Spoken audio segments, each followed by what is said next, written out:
ब्रह्म सूत्र के द्वितीय अध्याय के तृतीय पाद के 14वें अधिकरण का विचार संपन्न हुआ था। 15वें अधिकरण का विचार हम लोगों ने प्रारंभ किया था। इस अधिकरण के इस पाद के 9वें अधिकरण तक भूतों के प्रतिपादक श्रुतियों का आपाततः प्रतीयमान जो परस्पर विरोध है उसका परिहार वेदव्यास जी ने किया। 10वें अधिकरण से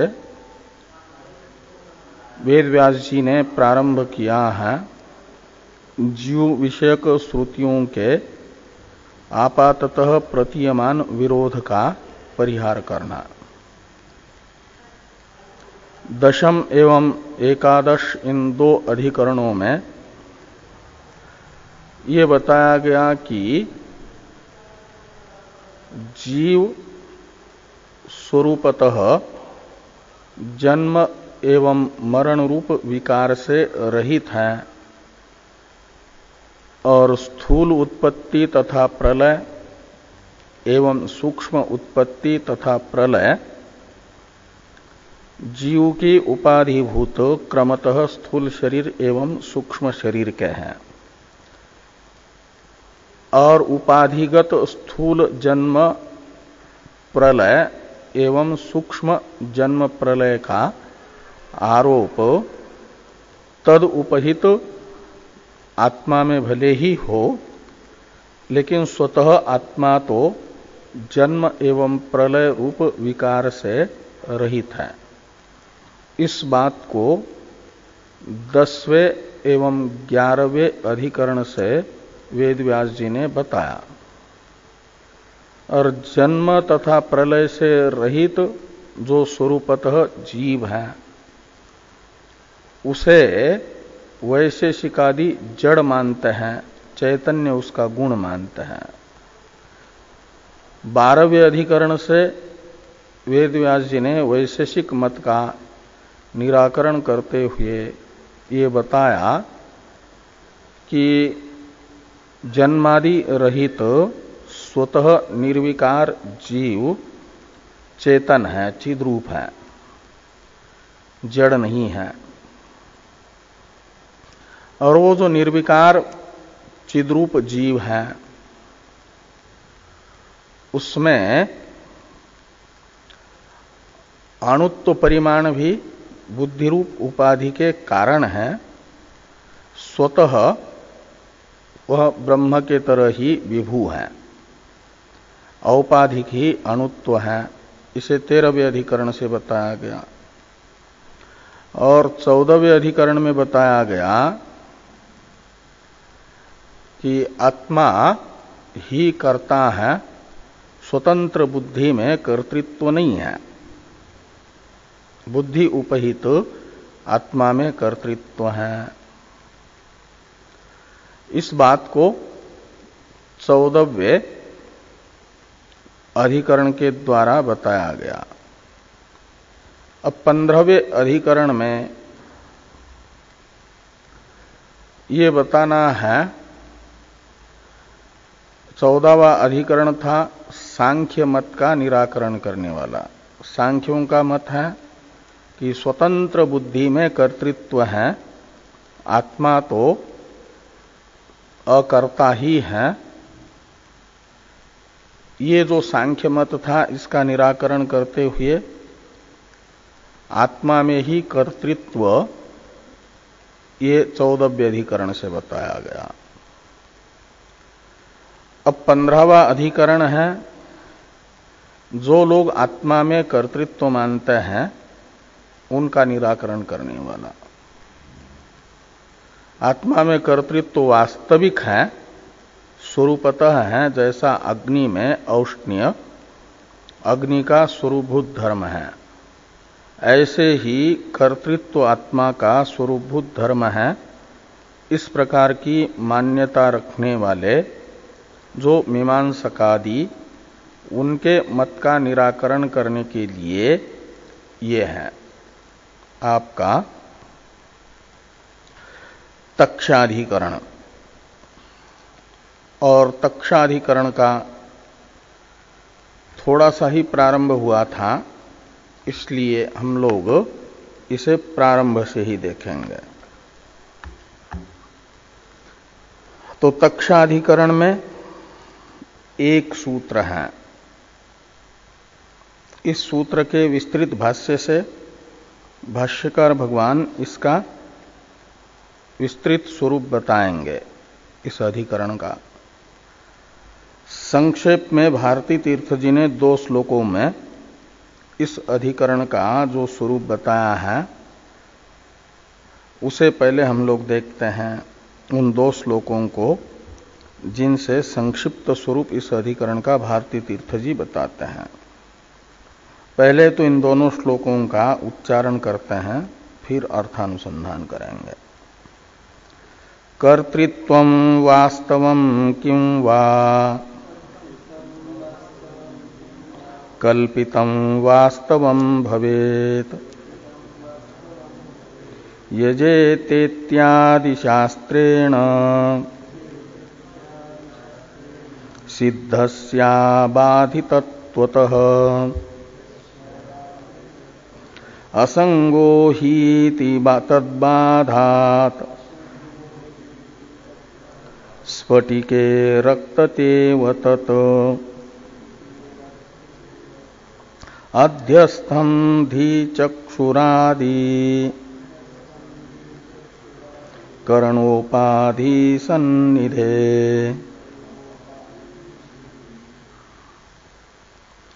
तो आत्मनः कर्तृत्वं वास्तवं किं वा कल्पितं भवेत्, ये संशय है इस अधिकरण का। पूर्व अधिकरण के द्वारा बताया गया जो आत्मा में कर्तृत्व है, ये विषय है। पूर्व अधिकरण ने आत्मा में कर्तृत्व बताया, उसी को विषय बना करके संशय बताया गया कि पूर्व अधिकरण के द्वारा आत्मा में प्रसाधित कर्तृत्व सत्य है, वास्तव का मतलब सत्यम अबाधितम, अथवा कल्पित है का मतलब मिथ्या है, बाधित है। इस प्रकार का संशय प्राप्त होने पर आत्मगत कर्तृत्व के सत्यत्व और कल्पितत्व रूप कोटिद्वय प्राप्त हुई। उसमें से प्रथम कोटि है मीमांसक पक्ष। प्रथम कोटि है वास्तवम, आत्मनः कर्तृत्वम वास्तवम भवेत, ये मीमांसकों का मत है। तो मीमांसक इस अधिकरण के पूर्व पक्षी हो जाएंगे। उनका मत बताया कि कर्तृत्वम वास्तवम भवेत, यानी आत्मा में कर्तृत्व सत्य है। क्यों है सत्य? तो कहते इसलिए कि यजेत जुहियात इत्यादि जो शास्त्र हैं उसके द्वारा आत्मा में कर्तृत्व सिद्ध है। तो यजेत इत्यादि शास्त्रेण का मतलब यजेत स्वर्ग काम, अग्निहोत्रम जुहियात, अहरह संध्या मुपासित इत्यादि जो विधि वाक्य हैं वेद के, उन्हें कहा जा रहा है यजेत इत्यादि शास्त्र शब्द से। तो यजेत इत्यादि शास्त्र हैं अहरह संध्या मुपासित, सत्यम वद धर्मं चर, यजेत, अग्निहोत्रम जुहियात, ये सब शास्त्र हैं। और शास्त्र होता है प्रमाण, और प्रमाण से सिद्ध यानी निश्चित जो अर्थ है उसे माना जाता है सत्य अबाधित। तो यजेत इत्यादि शास्त्र के द्वारा आत्मा में कर्तृत्व सिद्ध है यानी निश्चित है। प्रमाण से निश्चित हुआ, इसलिए उसे सत्य माना जाएगा। ये कह रहे हैं कि यजेत इत्यादि शास्त्रेण सिद्धस्य कर्तृत्वस्य। तो यजेत इत्यादि शास्त्र के द्वारा आत्मा में निश्चित जो कर्तृत्व है उसका बाध नहीं हो सकता, इसलिए कहते अबाधित्वतः। अबाधित्वत का अर्थ है बाध न हो पाने से। किसी भी प्रमा से यजेत इत्यादि शास्त्र के द्वारा निश्चित आत्मा में कर्तृत्व का बाध नहीं हो पाएगा। बाध न होने से उसे सत्य माना जाए, प्रमाण से सिद्ध होने से सत्य है। ये पूर्व पक्षी का कथन हुआ। सिद्धांत बताया जा रहा है कि असंगो ही इति तद्बाधात।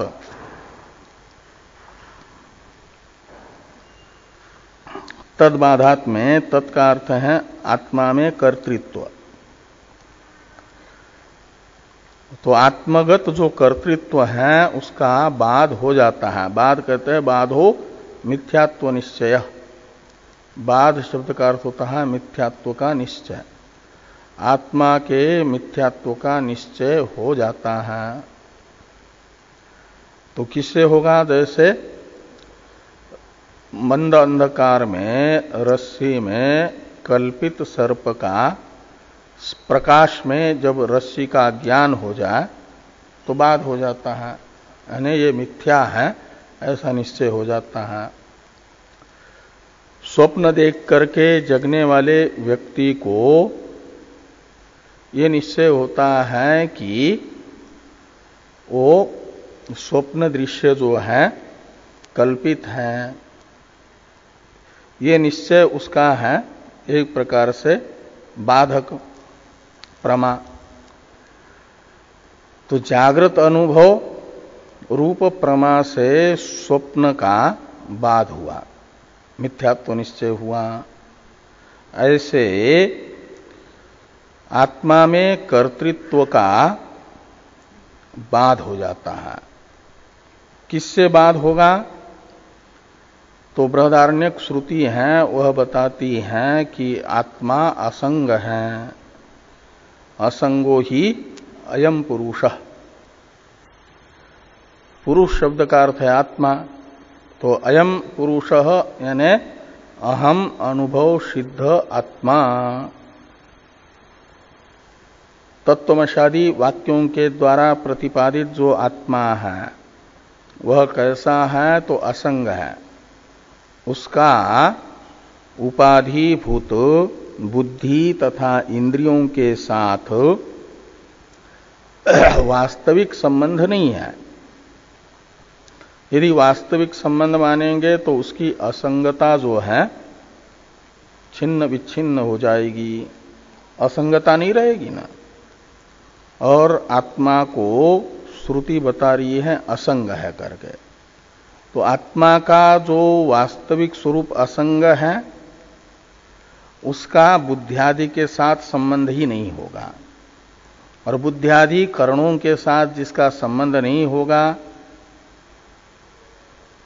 प्रवर्त्य प्रवर्तक भाव रूप, तो उसे कर्ता भी नहीं कहा जा सकता। कारकांतर का जो प्रवर्तक हो और स्वयं अप्रवर्त्य हो उसको न कर्ता कहा जाता है। तो बुद्धियादि जो कारकांतर हैं उससे आत्मा प्रवर्त्य नहीं है और उनका प्रवर्तक भी नहीं है।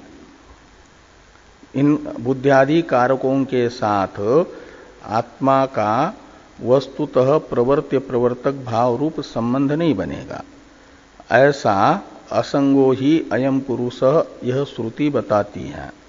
इसलिए असंगो ही अयम पुरुष इस श्रुति से जन्य जो ज्ञान है वो प्रमारूप ज्ञान है। जैसे स्पष्ट प्रकाश में यह रस्सी का ज्ञान होता है कि रज्जु रियम, और इस ज्ञान से नायम सर्प, ऐसा सर्प का निषेध होता है। बाध होता है। ऐसे असंगो ही अयम पुरुष इस श्रुति से आत्मा का यथार्थ जो निश्चय होता है, अनुभव होता है, उससे आत्मा में कर्तृत्व बाधित हो जाता है। इसलिए यजेत इत्यादि शास्त्र से सिद्ध होने पर भी असंगो ही अयम पुरुष इत्यादि ज्ञान कांडीय वचन से जन्य अहम असंगोस्मि इत्याकारक ज्ञान से आत्मा में कर्तृत्व का बाध होने से क्या होगा कि माना जाएगा कि आत्मा में कर्तृत्व कल्पित है। इसलिए कह रहे हैं कि अध्यस्तम तत् अध्यस्तम, तत् यानी आत्मा में कर्तृत्व वो अध्यस्त है। अध्यस्त का अर्थ बाधित है, कल्पित है। आत्मा में कर्तृत्व किस प्रकार है?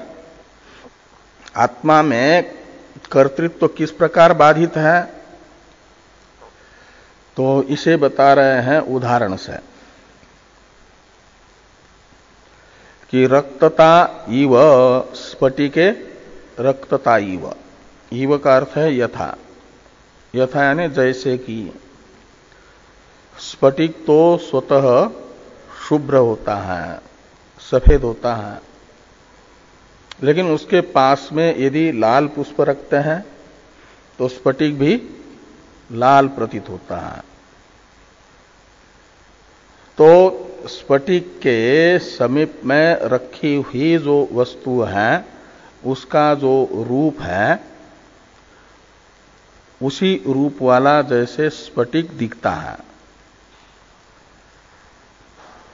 लेकिन विवेकी पुरुष को लाल वस्तु के सन्निधि में स्फटिक में लालिमा प्रतीत होने पर भी उसे वह स्फटिक का वास्तविक धर्म नहीं मानता।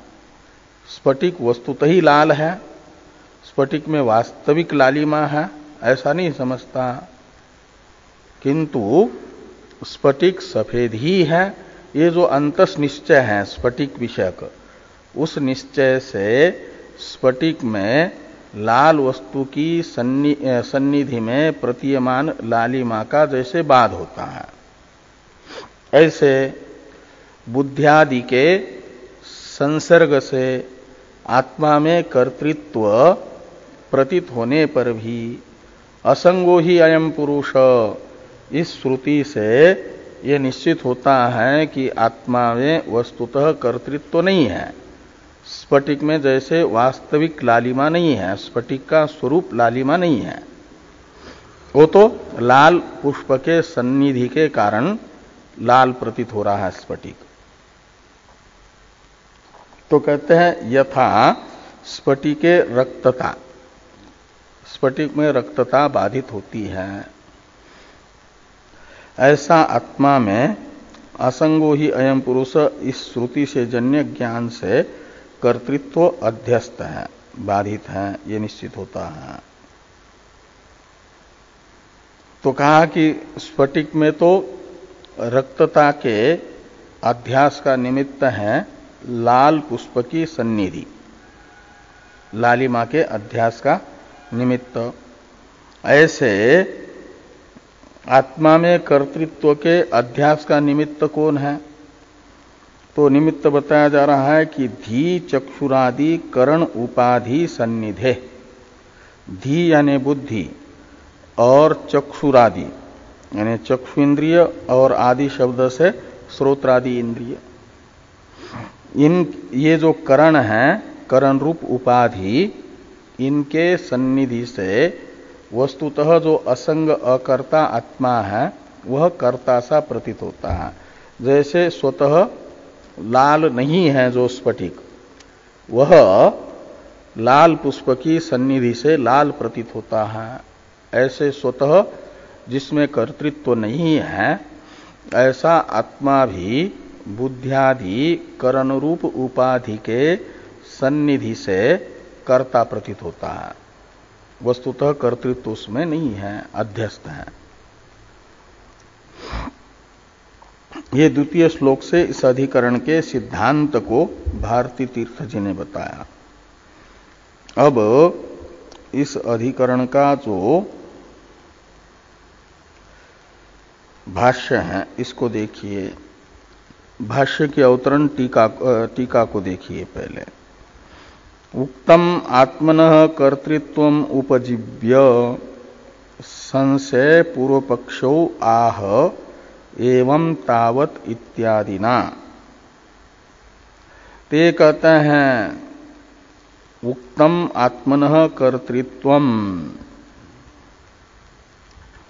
पूर्व अधिकरण यानी 14वां अधिकरण, उससे आत्मा में कर्तृत्व बता दिया गया। इसलिए पूर्वाधिकरण से आत्मा में बताया गया जो कर्तृत्व है उसको उपजीव्य यानी आलम्बन बना करके, विषय बना करके 15वें अधिकरण के संशय और पूर्व पक्ष को बताया जा रहा है। उपजीव्य शब्द का अर्थ है विषयीकृत्य। 14वें अधिकरण के द्वारा बताए गए आत्मा में कर्तृत्व को विषय बना करके 15वें अधिकरण के संशय और पूर्व पक्ष को भाष्यकार भगवान बताते हैं। एवं तावत इत्यादि भाष्य से। तो एवं तावत शास्त्रार्थवत्वादिभिर हेतु भी कर्तृत्वम शारीरस्य प्रदर्शितम।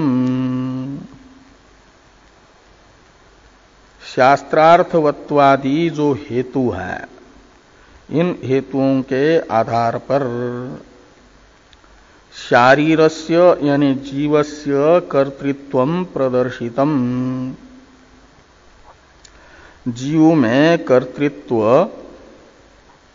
शास्त्रार्थवत्वादि हेतुओं से भगवान वेद व्यास जी ने बताया पूर्व अधिकरण से। अब इस अधिकरण का संशय बताते हैं कि तत्पुनः स्वाभाविकम वा स्यात् उपाधि निमित्तम वा इति चिंत्यते। तो तत् यानी शारीरस्य कर्तृत्व, जीव में जो कर्तृत्व है वह स्वाभाविक है अथवा स्वाभाविक यानी सत्य वास्तविक, उसका स्वरूपभूत धर्म है, या उपाधि निमित्तक है यानी कल्पित है उसमें। इस प्रकार का विचार किया जाता है। ये संशय होने पर इस संशय का निवर्तक निर्णय अनुकूल विचार किया जाता है इस अधिकरण में। तो पूर्व पक्ष बताया जा रहा है इस अधिकरण का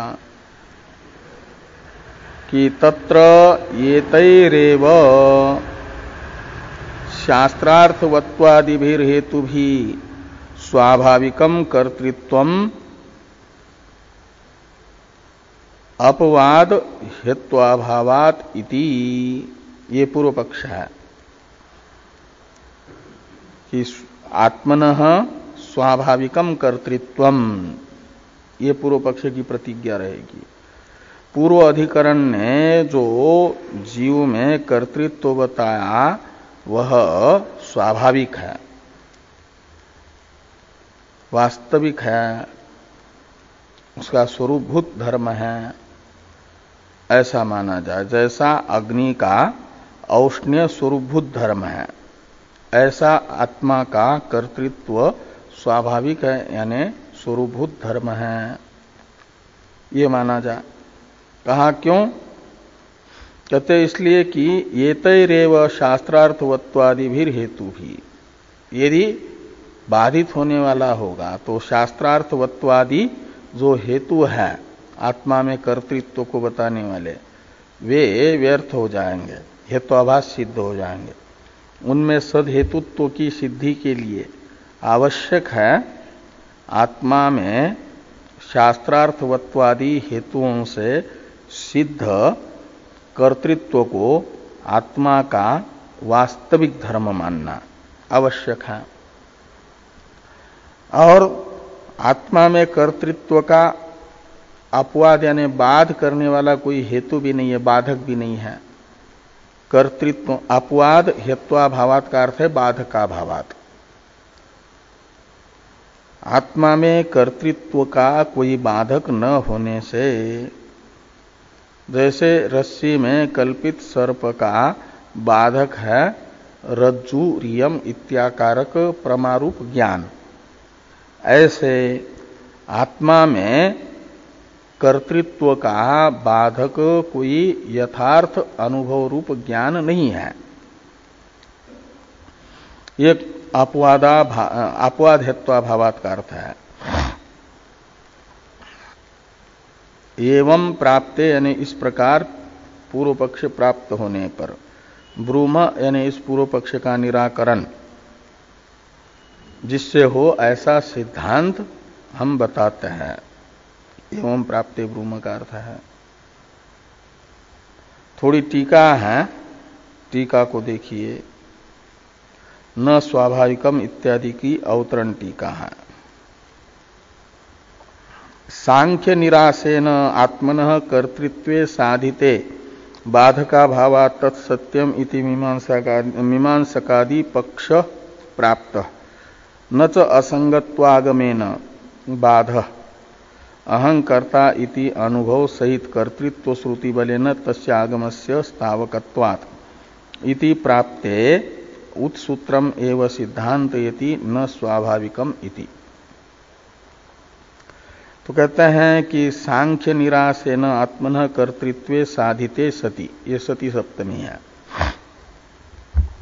पूर्व अधिकरण के द्वारा सांख्य मत का निराकरण करते हुए आत्मा में कर्तृत्व को सिद्ध किया गया।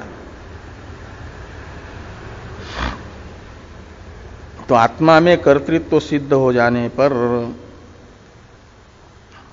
अब आगे मीमांसक पक्ष है कि बाधका भावात, यानी आत्मा में सिद्ध जो कर्तृत्व है उसका कोई बाधक न होने से तत्सत्यम, यानी आत्मा में शास्त्रार्थवत्वादि हेतु से बताया गया जो कर्तृत्व है वह सत्य है, वास्तविक है, स्वाभाविक है।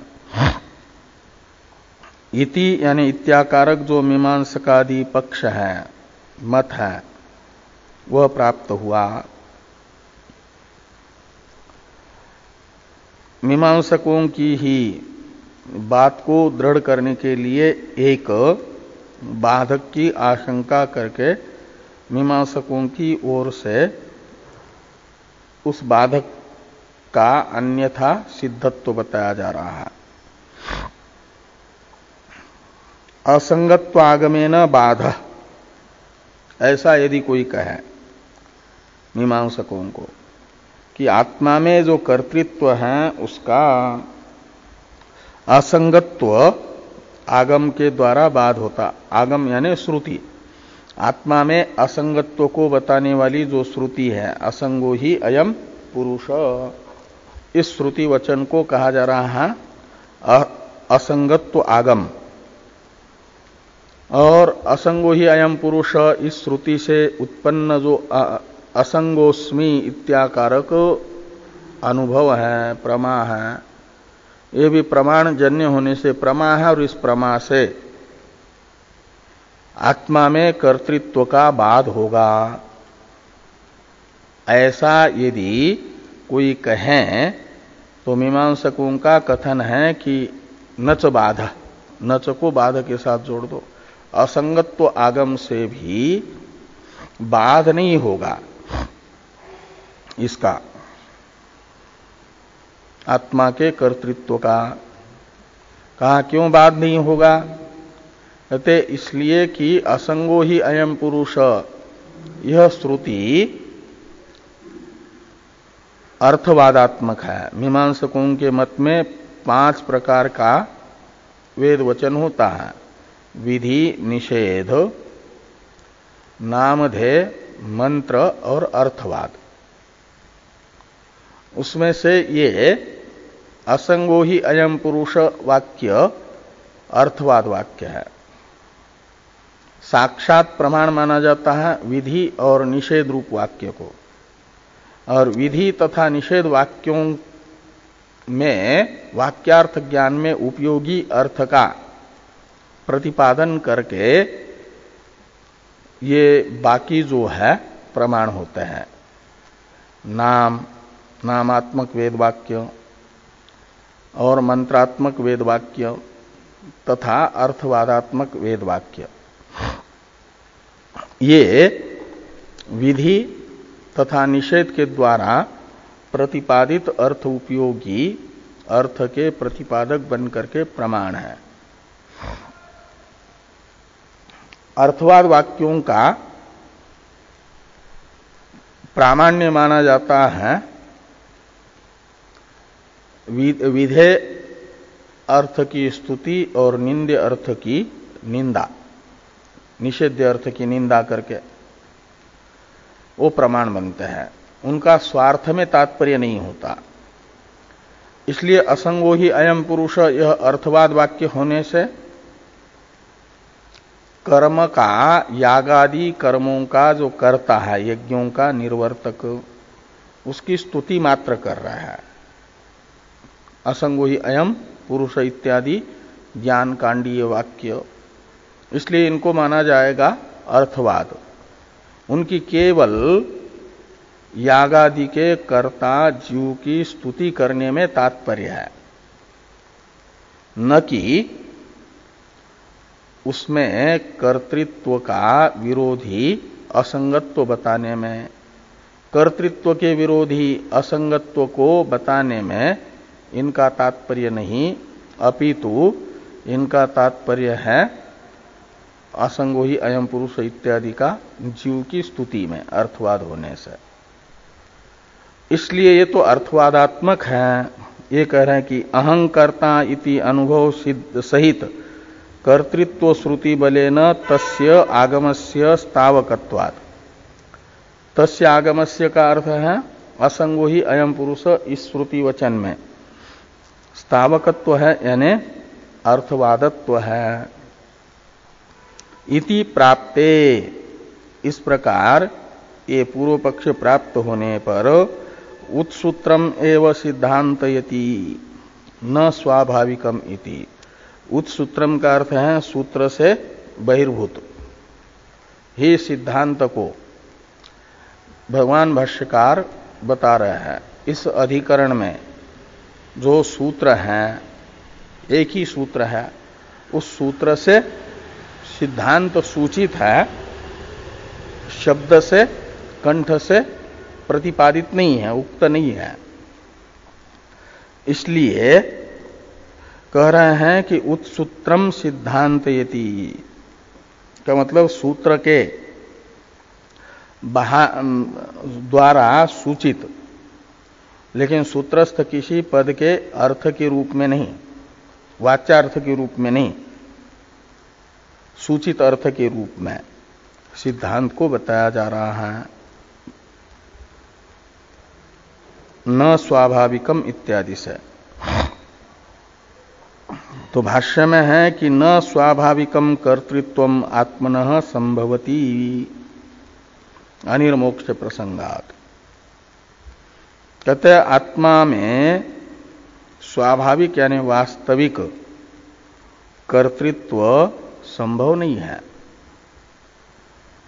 आत्मा में वास्तविक कर्तृत्व मानेंगे तो फिर अनिर्मोक्ष का प्रसंग आएगा। आत्मा का स्वरूपभूत धर्म है कर्तृत्व, ऐसा मानेंगे तो दुख रहित तो सुखात्मक जो मोक्ष है वो सिद्ध नहीं हो पाएगा, उसका अभाव मानने की आपत्ति आएगी, क्योंकि कर्तृत्व स्वयं ही दुखात्मक है और वह आत्मा का स्वरूपभूत धर्म है। यदि मानेंगे तब तो आत्मा का स्वरूपभूत दुखात्मक कर्तृत्व धर्म होने से उसे कभी दुखात्मक कर्तृत्व से मुक्ति ही नहीं मिलेगी। तो मोक्ष दुख रहित तो सुखात्मक मोक्ष कैसे सिद्ध होगा? निरतिशय सुख रूप जो मोक्ष है वह कैसे सिद्ध हो पाएगा? इसलिए मोक्ष की सिद्धि के लिए आवश्यक है आत्मा को वस्तुतः कर्ता न मानना, आत्मा में कर्तृत्व वास्तविक न मानना आवश्यक है। ये यहां पर सूत्र रूप से कहा। अनिर्मोक्ष प्रसंगात, इसी सूत्रात्मक हेतु का विवरण है, आगे स्पष्टीकरण है कि कर्तृत्व स्वभावत्वे ही आत्मनो न कर्तृत्वात् निर्मोक्ष संभवति। आत्मनः कर्तृत्व स्वभावत्वे का अर्थ है आत्मा में कर्तृत्व स्वभाव मानेंगे, स्वरूपभूत धर्म मानेंगे, आत्मा का स्वरूप कर्तृत्व है ऐसा मानेंगे, तो फिर ये नियम होता है कि कोई भी वस्तु अपने स्वरूप से कभी रहित नहीं हुआ करती। जैसे अग्नि का स्वरूप है औष्ण्य, तो अग्नि कभी औष्ण्य से रहित नहीं हो सकता। सूर्य का स्वरूप है प्रकाश, सूर्य कभी अपने प्रकाश रूपता से रहित नहीं हो सकता। ऐसे कर्तृत्व आत्मा का यदि स्वरूप होगा तो स्वरूपभूत कर्तृत्व से कभी मुक्ति मिल नहीं पाएगी आत्मा को।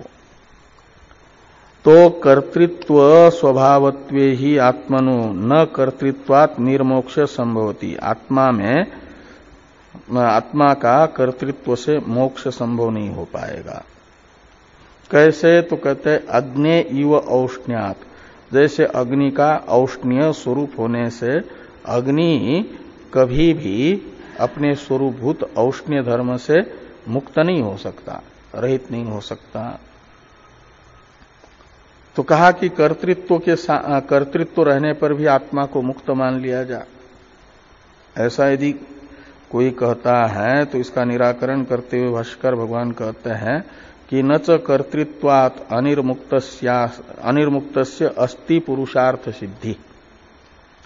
जो कर्तृत्व से मुक्त नहीं है, अनिर्मुक्त है, यानी कर्तृत्व से युक्त ही है, कर्तृत्व जिसका स्वरूप है उसमें पुरुषार्थ सिद्धि, यानी पुरुषार्थ है मोक्ष, उसे मोक्ष की प्राप्ति नहीं हो सकती, उसकी मुक्ति नहीं हो सकती। सिद्धि का अर्थ है प्राप्ति, पुरुषार्थ का अर्थ है मोक्ष, पुरुषार्थ सिद्धि का अर्थ हो जाएगा पुरुषार्थ प्राप्ति। और नच को अस्ति के साथ जोड़ दो, नच अस्ति, यानी मोक्ष प्राप्ति नच अस्ति। जो कर्तृत्व से युक्त ही है, कभी कर्तृत्व से निर्मुक्त हो नहीं सकता, जो उसे कभी फिर मोक्ष भी प्राप्त नहीं हो सकता, वो हमेशा संसार में ही रहेगा, बद्ध ही रहेगा। कैसे? तो कहते हैं कर्तृत्वस्य दुख रूपत्वात्। मोक्ष का तो स्वरूप है निरतिशय सुख, सुख में निरतिशयता है दुख राहित्य, दुख रहित सुख का नाम है मोक्ष। निरतिशय सुख मोक्ष है का अर्थ। और कर्तृत्व स्वयं ही दुख रूप है, और दुख रूप कर्तृत्व यदि आत्मा का स्वरूप होगा तो फिर वह अपने स्वरूप से रहित कभी नहीं होगा, यानी दुख रूप कर्तृत्व से रहित नहीं होगा। तो दुख रूप कर्तृत्व से रहित नहीं होगा तो निरतिशय सुख रूप मोक्ष उसका कैसे हो पाएगा? दुख रहित सुखात्मक मोक्ष उसे प्राप्त नहीं हो सकता। जिनके मत में दुख रूप कर्तृत्व आत्मा का स्वाभाविक धर्म है, उनके मत में निरतिशय सुख रूप मोक्ष की उपलब्धि आत्मा को नहीं हो सकती। ये कहा गया। अनिर्मोक्ष प्रसंगात का अवतरण था टीका में, यद उक्तम बाधका भावातिथि तद असिद्धम इत्याह अनिर्मोक्ष इति। जो पूर्व पक्षी ने कहा था कि आत्मा का कर्तृत्व स्वाभाविक धर्म मान लिया जाए क्योंकि उसका कोई बाधक नहीं है, तो बाधक बताया जा रहा है, बाधका भावात इस हेतु को पूर्व पक्ष के असिद्ध बताया जा रहा है। तद असिद्धम यानी बाधका भावात ये पूर्व पक्षी का हेतु असिद्ध है, बाधक विद्यमान है। वो बाधक कौन है? अनिर्मोक्ष प्रसंग, लिंगक अनुमान, ये बाधक हो जाएगा। तो ननु इत्यादि से आगे जो भाष्य आ रहा है उसका अवतरण है टीका में। ननु स्थितायाम अपि कर्तृत्व शक्तो इत्यादि भाष्य की अवतरण टीका है, उस टीका पर चर्चा हम लोग कल करते हैं।